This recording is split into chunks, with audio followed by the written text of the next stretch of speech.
Hello student, मैं हूं संजीव सैनी। अगर आप मैथ्स के रिलेटेड क्वेरीज और एनी काइंड ऑफ चैप्टर से रिलेटेड आप मैथ्स को सीखने आए हो और उसकी प्रॉब्लम को सॉल्व करना चाह रहे हो तो आप बिल्कुल सही प्लेटफॉर्म पे आए हो। मैं हूं संजीव सैनी और मैं सिखाऊंगा आपको मैथ्स बेसिक से लेकर एडवांस तक। एक्चुअली क्या होता है, आप ऑनलाइन बहुत जगह आपने चैप्टर्स के बारे में ढूंढते हो कि how to understand this chapter, और आप क्या चाहते हो कि आप कोई बेसिक से स्टार्ट कर दे, और बेसिक आपको मिलता नहीं है। आपको क्या मिलेगा? सीधा चैप्टर, और चैप्टर में क्या होगा, उसमें सीधे क्वेश्चंस आपको मिल जाएंगे बोर्ड पे, और वो क्वेश्चन होंगे और उन्हीं में क्या बताएंगे, वो मेथड्स बताते चले जाएंगे और सॉल्व करते चले जाएंगे। बट यहाँ पर क्या होता है, आपके डाउट्स क्लियर नहीं हो पाते हैं और ना ही आप क्या कर पाते हो, बेसिक समझ पाते हो उन क्वेश्चंस का कि कैसे कर पाए। एक्चुअली क्या होता है कि जो आप मैथ्स पढ़ते हैं उसमें जो बेसिक्स का यूज हो रहा है, जो उसमें बेसिक्स का यूज हो रहा है वो हो रहा है जो आप स्टार्टिंग से पढ़ते आ रहे हो। बट क्या होता है उस टाइम पे, भाई वो चीजें जो प्रीवियस आपने पढ़ी है वो भूलते जाते हो। अब मैथ्स का यही तो प्रॉब्लम है। अगर मैथ्स आपको स्टार्टिंग से समझ आ गया कि इसमें ये कॉन्सेप्ट लगना है इसमें, और उसके बाद क्या है, सिंपल उसको सोल्व करना है और सिंप्लीफिकेशन स्टार्ट होगा। और जो बेसिक चीजें होती हैं उस चैप्टर से रिलेटेड या पिछली प्रीवियस चीजें रिलेटेड हैं, लाइक मैं आपसे एक सिंप्लीफिकेशन का एग्जांपल ले लेता हूं और आप उसमें कॉन्सेप्ट लगाना सीख गए और you are in 10th class. अब कॉन्सेप्ट आपको पता है कैसे लगना है, बट जैसे ही आपको आया कि सोल्व दिस इक्वेशन, वहीं आप पर क्या होता है, सोल्व नहीं कर पाते हो। तो इसीलिए मैं अपनी इस फर्स्ट वीडियो से एकदम से बेसिक से आपके लिए स्टार्ट करने जा रहा हूं 10th का और 9th का मैथ्स का ऑनलाइन बैच। और अगर आप यहां पर जो सीखोगे चीजें वो सीखोगे एकदम बेसिक से। जब भी मैं कोई चैप्टर स्टार्ट करूंगा उसमें उस चैप्टर से रिलेटेड जो भी बेसिक होगा आप क्लियर करते जाओगे और उसके बाद क्वेश्चन करना स्टार्ट करोगे और देखना इजीली क्वेश्चन होने स्टार्ट हो जाएंगे आप। तो 10th का हम मैथ्स में सबसे पहला चैप्टर रियल नंबर्स के बारे में बात करेंगे, जो कि एग्जाम के पॉइंट ऑफ व्यू से बहुत इंपॉर्टेंट है और उसमें से हमेशा एक ना एक क्वेश्चन या दो क्वेश्चन और एमसीक्यू में एक क्वेश्चन या 3 मैक्सिमम क्वेश्चन आपके आते ही आते हैं। और जो आपका हमेशा एक क्वेश्चन आता है वो क्वेश्चन है आपका √3 and √5 is an rational number, prove that. But first of all हम इस चैप्टर के थोड़े से बेसिक के बारे में जानेंगे, जो बिल्कुल ही जो क्लास मैंने बताई थी कि उन बच्चों के लिए है जो मतलब बेसिक से ही चैप्टर को जानना चाह रहे हैं। ये नहीं जस्ट सीधा क्वेश्चन आया और क्वेश्चन करना स्टार्ट कर दिया और उसमें जो बीच में नंबर्स का यूज हो रहा है या कैसे हम उसको यूज कर रहे हैं चीजों को, उसका नहीं पता है। तो नंबर्स की बात करें हम, नंबर्स, तो नंबर्स ये आपके दो टाइप के होते हैं, एक रियल नंबर्स और एक आपका इमेजिनरी नंबर। इमेजिनरी नंबर का हमारा अभी कोई काम नहीं है बिकॉज ये हमारा किसमें आता है, 11th 12th क्लास का काम है। बट हमें क्या पढ़ना है, रियल नंबर्स के बारे में पढ़ना है। अब रियल नंबर्स क्या होते हैं, दो टाइप के होते हैं आपके। एक होता है आपका रैशनल नंबर और एक होता है आपका इरेशनल नंबर। अब रैशनल नंबर क्या होते हैं? रैशनल नंबर वे नंबर होते हैं जिनको हम P/Q की फॉर्म में लिख सकते हैं, यानी कि P/Q की फॉर्म में लिख सकते हैं और इसमें Q नॉट इक्वल टू क्या होता है आपका 0 होता है। इरेशनल नंबर क्या होते हैं जिनको हम P/Q की फॉर्म में नहीं लिख सकते, जैसे √2 हो गया, √3 हो गया, √5 हो गया। नाउ अब इन रैशनल नंबर में भी क्या आते हैं, इनके भी टाइप्स होते हैं। जैसे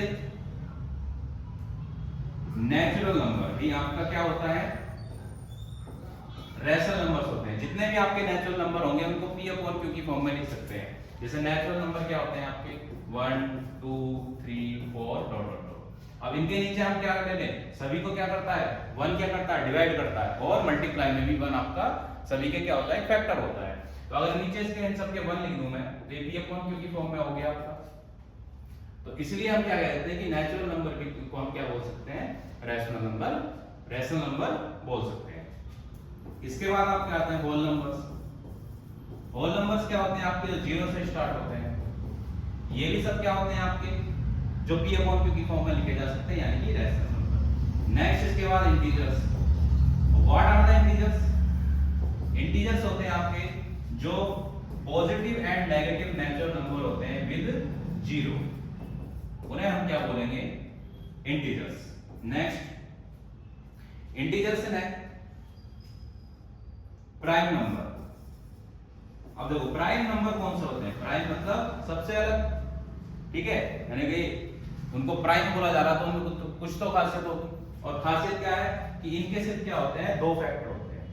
numbers which have only two factors, two factors। इसके बाद आ जाते हैं आपका कंपोजिट नंबर्स। कंपोजिट नंबर्स, अब ये कंपोजिट नंबर क्या होते हैं? कंपोजिट नंबर वो नंबर होते हैं जिनके मोर देन टू फैक्टर्स होते हैं, या फिर हम यह बोल सकते हैं कि कंपोजिट नंबर वो नंबर होंगे जो प्राइम नहीं होंगे। सिंपल सी बात है भाई, दो फैक्टर वाले हमने अलग कर दिए और मोर देन टू फैक्टर वाले क्या हो गए? वो सब प्राइम से अलग होंगे। तो कंपोजिट नंबर कौन से नंबर हुए? Numbers which have more than two factors।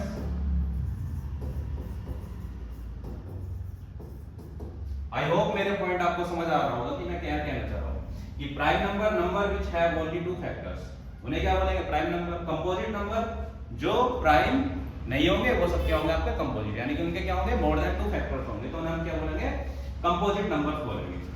और prime numbers, smallest prime number की बात करें तो होता है 2, फिर उसके बाद 3, 5 डॉट डॉट डॉट। और अगर हम स्मॉलेस्ट कंपोजिट नंबर की बात करें तो वो होता है आपका 4, क्योंकि 4 के क्या होते हैं? 4 के सबसे पहला 4 स्मॉलेस्ट नंबर है जिसके मोर देन टू फैक्टर्स होते हैं, यानी कि तीन फैक्टर होते हैं। देखो 1 भी हुआ, 2 भी हुआ और 4 भी हो गया, तो ये क्या होगा? आपके कंपोजिट नंबर। अब नाउ मोस्ट इंपोर्टेंट नंबर जो आपको जानना है हम उसके बारे में बात करेंगे, कोप्राइम नंबर। कोप्राइम नंबर भी आपको किस में आता है? रैशनल नंबर में आता है।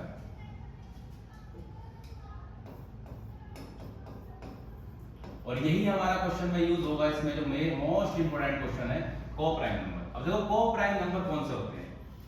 Pair of two number, pair of two numbers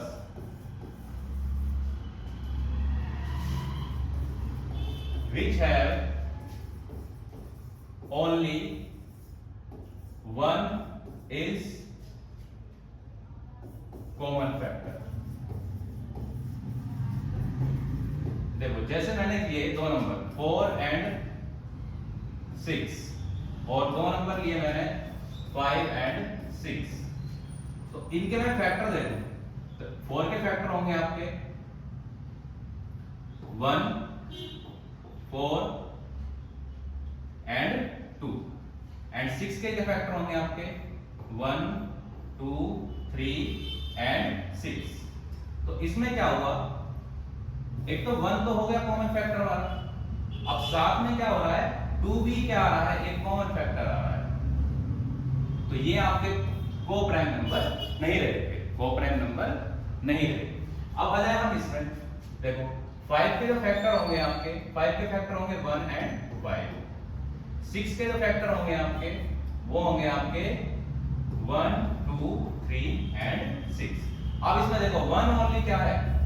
common factor है, अदर कोई नंबर नहीं है आपका, तो ये दोनों नंबर्स क्या हो गए? आपके कोप्राइम नंबर्स हो गए। क्या हो गए? Coprime numbers. तो हम क्वेश्चन स्टार्ट करते हैं। Prove that √3 is an irrational number. देखो आपको बिल्कुल ऐसा फील होगा कि आप एक क्लासरूम में बैठे हो, कोचिंग में बैठे हो, और उस तरह आपको ये क्वेश्चन समझ आने वाला है जिस तरह से मैं आपको ये सॉल्यूशन इसका देने वाला हूं, स्टेप टू स्टेप। सबसे पहला हमारा जो स्टेप होता है वो होता है let us assume that √3 is a rational number।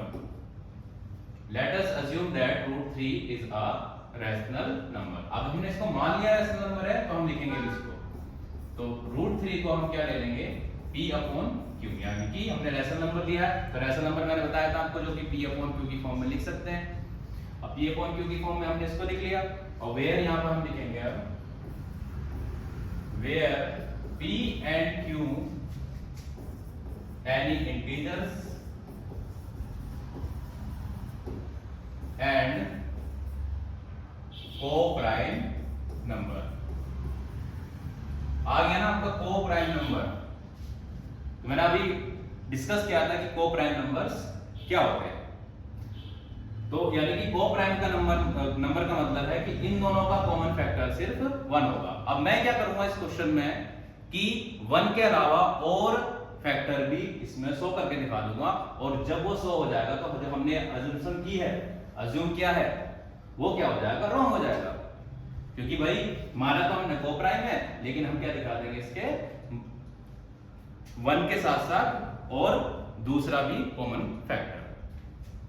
तो सेकंड स्टेप आपका क्या होगा, स्क्वायरिंग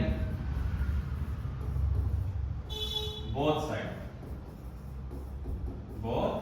साइड्स। अब स्क्वायरिंग ऑफ बोथ साइड जिनको नहीं पता, यानी कि दोनों तरफ क्या कर दो, इनका स्क्वायर कर दो।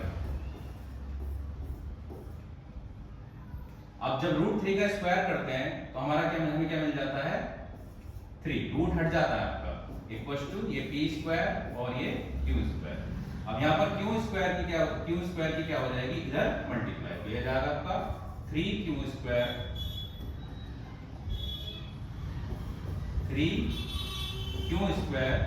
इज इक्वल टू p², और 3 क्या चला जाएगा आपका, डिवाइड में चला जाएगा।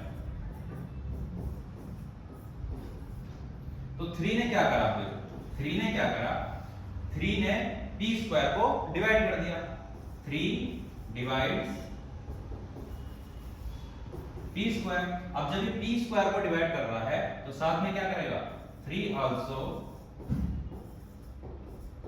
Divides p।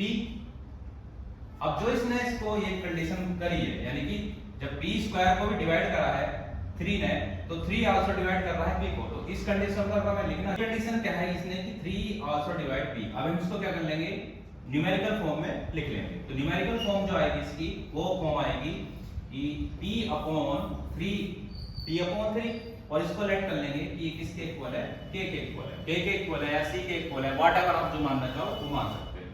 फिर इधर इसकी क्या हो जाएगी, क्रॉस मल्टीप्लाई, तो ये आपका हो जाएगा p is equal to 3k।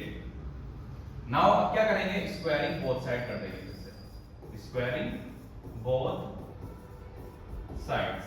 अब स्क्वायरिंग बोथ साइड करने पर क्या होगा आपका, ये p²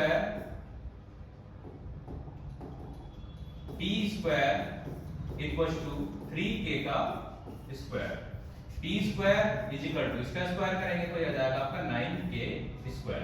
अब यहां पर देखो p² की वैल्यू यहां पर क्या थी, इसको मान लो फर्स्ट, यहां पर p² की वैल्यू है आपकी 3q²। तो यहां पर क्या करेंगे, p² की जगह क्या पुट कर देंगे, वैल्यू पुट कर देंगे आपकी इसकी, ठीक है, जो कि क्या है 3 वैल्यू में पुट करेंगे तो क्या आ जाएगा आपका 3q² इक्वल्स टू 9k²। अब ये 9 क्या आने जाएंगे, हम डिवाइड में जाएंगे, 3q² 9 इक्वल्स टू k²। अब यहां पर देखो 3 से कितनी बार कैंसिल हो गया, 3 बार, तो ये आपका क्या आ गया, q² 3 इक्वल्स टू k²। अब यहां पर भी इसने क्या करा, देखो q को 3 ने डिवाइड कर दिया, तो 3 divides q² also 3 divides q। अब यहां पर क्या पता लगा, देखो मैंने क्या कर दिया, हमने माना था को-प्राइम नंबर p/q को, और p/q को मैंने यहां पर क्या कर दिया है, 3 से भी डिविजिबल दिखा दिया है 1 के साथ साथ। तो जो हमने अज्यूम करा था वो क्या हो गया, रॉन्ग हो गया, क्या हो गया, रॉन्ग हो गया। तो इससे हमारा क्वेश्चन क्या हो जाता है कि ये √3 क्या होता है, रैशनल नंबर होता है। ऐसे आप कोई सा भी नंबर होगा आप उसको क्या कर लोगे, प्रूव कर लोगे, √5 हो, √7 हो या √13 हो। और ये एग्जाम में 100% क्वेश्चन आता है, तो आपको इसको बार बार प्रैक्टिस करनी पड़ेगी। एंड में एक लाइन लिख देंगे इसमें हम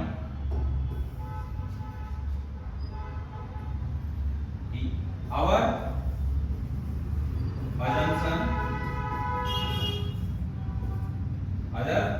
assumption was wrong. So √3 is an irrational number। साथ में एक लाइन ध्यान और याद रखना कि ये और लिखना साथ में, ठीक है। कभी कभी क्या होता है, जब मैं कॉपी चेक करने जाता हूँ बोर्ड की, तो बोर्ड में क्या देखा जाता है कि जो इसकी क्वेश्चन की रीढ़ की हड्डी होती है, यानी कि कोप्राइम नंबर्स, उसमें लिखना भूल जाते हैं एंड में, तो टीचर्स क्या करते हैं, उसके नंबर कट कर देते हैं। तो आपको क्या लिखना है कि 3 is a factor of P and Q, so P and Q are not co-prime number, co-prime number। तो ये हमारा क्वेश्चन यहाँ पर डन हो जाता है, और आई होप सो आपको समझ आ गया है। अगर नहीं समझ आ रहा है तो आप इसको क्या कर सकते हो, फिर से एक बार वॉच आउट कर सकते हो कि मैंने आपको